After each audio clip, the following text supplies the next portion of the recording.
Hi guys, welcome back. तो आज के इस वीडियो में हम डिस्कस करेंगे MCQs for chapter 6 unit 2 that is the Keynesian theory of determination of national income.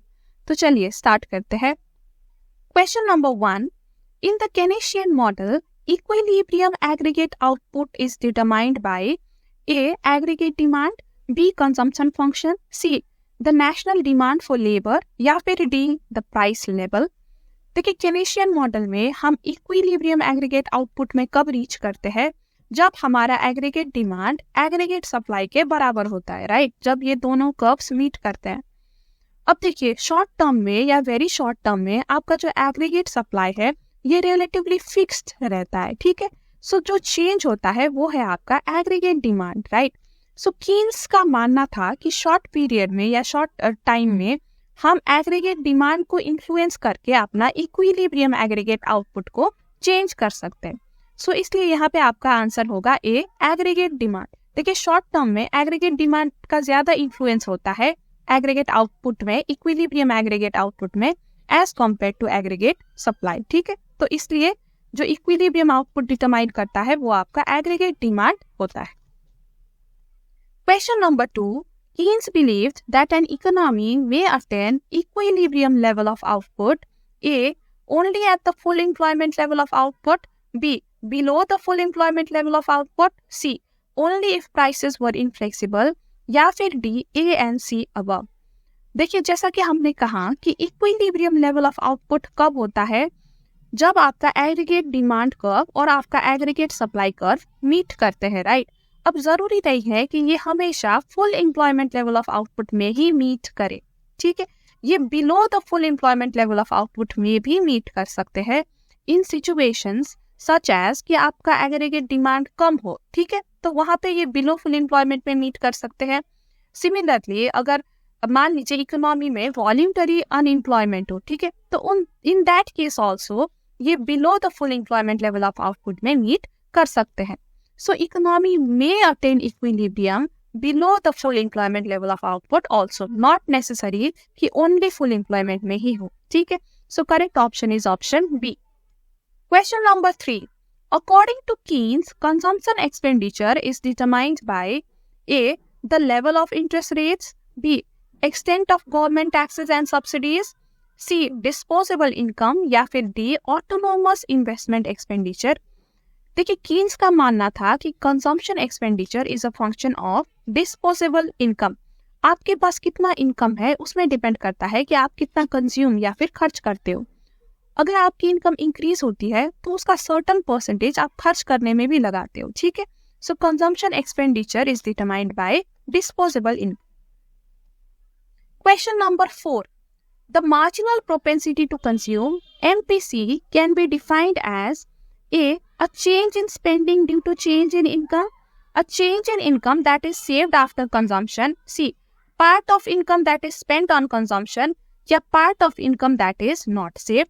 देखिए, marginal propensity to consume क्या होता है कि अगर आपकी इनकम में कोई भी चेंज हो रही है, मान लीजिए आपका इनकम इंक्रीज हो रहा है, ठीक है, तो ये इंक्रीज्ड इनकम का कितना प्रोपोर्शन आप कंज्यूम करने में या खर्च करने में लगाओगे, उसी को हम मार्जिनल प्रोपेंसिटी टू कंज्यूम कहते हैं। सो correct option would be option A.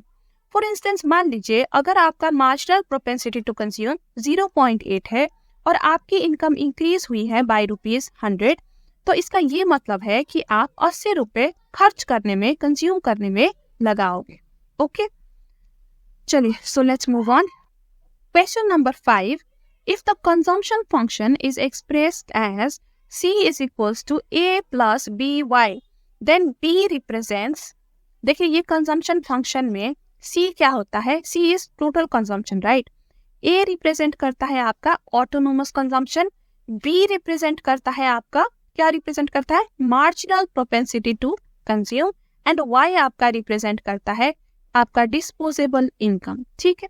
So question पूछ रहा है कि what does B represent? So B would represent the marginal propensity to consume. Question number 6. If the consumption function is expressed as C is equals to A plus BY, then A represents, तो A क्या represent करता है? हमने अभी देखा था, A represent करता है आपका autonomous consumption expenditure. Autonomous consumption expenditure क्या होता है कि अगर आपके पास कुछ भी इनकम नहीं है, ठीक है, अगर आपका इनकम जीरो है तब भी आप कुछ ना कुछ कंज्यूम तो करोगे, राइट, आपको बेसिक नीड्स तो कंज्यूम करनी पड़ेगी। तो वो कंजम्पशन जो जीरो इनकम में भी आप कंज्यूम करते हो उसी को हम ऑटोनोमस कंजम्पशन एक्सपेंडिचर कहते हैं। जनरली फूड्स, क्लोथ, शेल्टर ये आते हैं ऑटोनोमस कंजम्पशन एक्सपेंडिचर में, ठीक है। विदाउट इनकम भी आपको इन चीजों में खर्च करना पड़ेगा टू सर्वाइव। तो विदाउट इनकम इन चीजों में खर्च कहाँ से करेंगे? देखिए, पास्ट के सेविंग से कर सकते हैं या बोरो करके कर सकते हैं, किसी भी तरह से आपको ये खर्च आप करते ही हो, ठीक है। Question number 7, if the consumption function is C is equals to 20 plus 0.5 YD, then increase in disposable income by rupees 100 will result in an increase in consumer expenditure by rupees dash। देखिए, अब ये equation में हमें यहाँ पे A और B हम निकाल पा रहे हैं, राइट। हमारा A है यहाँ पे ऑटोनोमस कंजम्पशन है 20 और हमारा मार्जिनल प्रोपेंसिटी टू कंज्यूम है 0.5, right. Marginal propensity to consume is 0.5 और हमें यहाँ पे इंक्रीज इन डिस्पोजेबल इनकम भी दिया हुआ है रुपीज 100 और क्वेश्चन हमसे पूछ रहा है कि हम एडिशनल कितना खर्चा करेंगे जब हमारा इनकम इंक्रीज होगा। तो अगर हमें मार्जिनल प्रोपेंसिटी टू कंज्यूम पता है, ठीक है, तो हम ये इजीली एडिशनल खर्चा, एडिशनल कंजम्पशन निकाल सकते हैं, राइट। सिंपली जो इंक्रीज इन इनकम है इसको हम मार्जिनल प्रोपेंसिटी ऑफ कंजम्पशन से मल्टीप्लाई कर देंगे। सो हमारा आंसर होगा C 50 रुपीज 50 हम एडिशनली खर्चा करेंगे अगर हमारा इनकम इंक्रीज होगा बाय रुपीज 100। अब कई बच्चे क्या करते हैं ना, इस क्वेश्चन में जो ये इक्वेशन दिया हुआ है 20 प्लस 0.5 YD, तो ये YD की जगह वो ये 100 रुपीज डाल देते हैं और जो C का वैल्यू आता है उसी को ये आंसर समझ लेते हैं। देखिए, YD यहाँ पे आपका टोटल डिस्पोजेबल इनकम को रिप्रेजेंट करता है, नॉट एडिशन इन इनकम, ठीक है। तो ये 100 तो हमारा एडिशन इन इनकम है ना, तो ये यहाँ पे डालना आपका गलत हो जाता है। और क्वेश्चन ने हमसे टोटल कंजम्पशन भी नहीं पूछा है, क्वेश्चन ने हमसे पूछा है कि एडिशनल कितना कंज्यूम करोगे from your increase in income, right. तो वो तो हमें मार्जिनल प्रोपेंसिटी टू कंज्यूम ही बताएगा।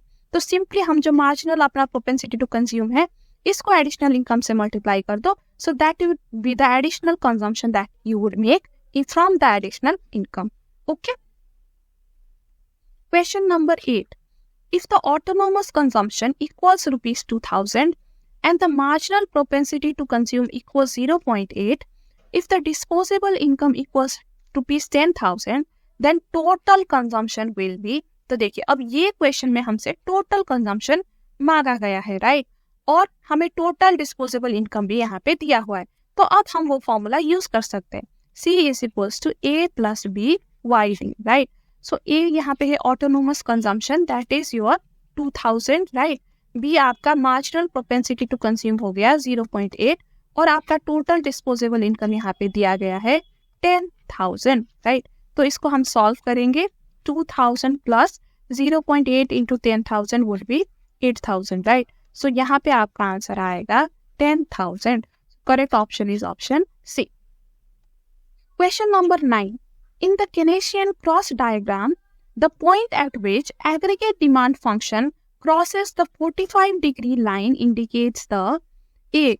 Level of full employment income, B. Less than full employment level of income, C. Equilibrium level of income which may or may not be full employment level of income, D. Autonomous level of income which may not be full employment level of income. देखिए, Keynesian cross diagram में जो 45 degree line है ये aggregate supply function को represent करता है, right. और जब एग्रीगेट डिमांड और एग्रीगेट सप्लाई मीट करते हैं तो वो इक्विलिब्रियम आउटपुट होता है या इक्विलिब्रियम लेवल ऑफ इनकम होता है। लेकिन जैसा कि हमने पहले भी कहा था कि जो इक्विलिब्रियम है वो फुल एम्प्लॉयमेंट में ही हो ये जरूरी नहीं है, राइट, वो लेस देन फुल एम्प्लॉयमेंट में भी हो सकता है।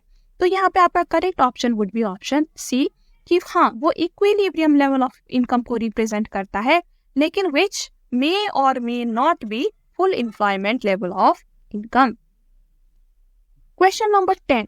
इन a closed economy aggregate demand is the sum of, देखिए क्लोज्ड इकोनॉमी में क्या होता है कि आप अपनी कंट्री या फिर अपनी इकोनॉमी से बाहर ट्रांजैक्शन नहीं करते, सिर्फ अपने डोमेस्टिक टेरिटोरी के अंदर ही ट्रांजैक्शन करते हो, ठीक है। तो यहाँ पे कोई इंपोर्ट या फिर एक्सपोर्ट नहीं होगी। तो चलिए अब ऑप्शन देखते हैं। In a closed economy aggregate demand is the sum of a consumer expenditure, demand for exports and government spending. तो देखिए क्लोज्ड इकोनॉमी में एक्सपोर्ट्स नहीं होगा, so this is incorrect. B consumer expenditure, plant investment spending and government spending. So yes, this is the correct option. यहाँ पे export की बात नहीं करी है, राइट। देखिए ऑप्शन सी में भी एंड डी में भी दोनों में ही एक्सपोर्ट की बात करी है, तो ये भी क्लोज्ड इकोनॉमी में पॉसिबल नहीं है। So correct option would be option B. Question number 11, under equation C is equals to A plus BY, B is equals to 0.8, what is the value of two sector expenditure multiplier? देखिए to sector expenditure multiplier जिसको हम K से represent करते हैं, तो ये हम निकाल सकते हैं with the formula K is equals to 1 divided by 1 minus B, जहाँ पे B आपका है मार्जिनल प्रोपेंसिटी टू कंज्यूम, ठीक है। तो देखिए इसका आंसर होगा 1 माइनस बी, हमें यहाँ पे दिया गया है, right, 0.8। So this would be 1 divided by 1 minus 0.8 would be 0.2, right. So इसका वैल्यू आएगा 5। सो हमारा आंसर होगा 5। देखिए एक्सपेंडिचर मल्टीप्लायर क्या होता है ये भी आप थोड़ा समझ लो। देखिए मान लीजिए आपने इकोनॉमी में कुछ पैसा खर्च किया, ठीक है, तो जो आपने पैसा खर्च किया उस वजह से इकोनॉमिक एक्टिविटी या इकोनॉमिक आउटपुट कितनी इंक्रीज हुई है, ठीक है, कितने मल्टीपल से इंक्रीज हुई है, वो बताता है आपका एक्सपेंडिचर मल्टीप्लायर।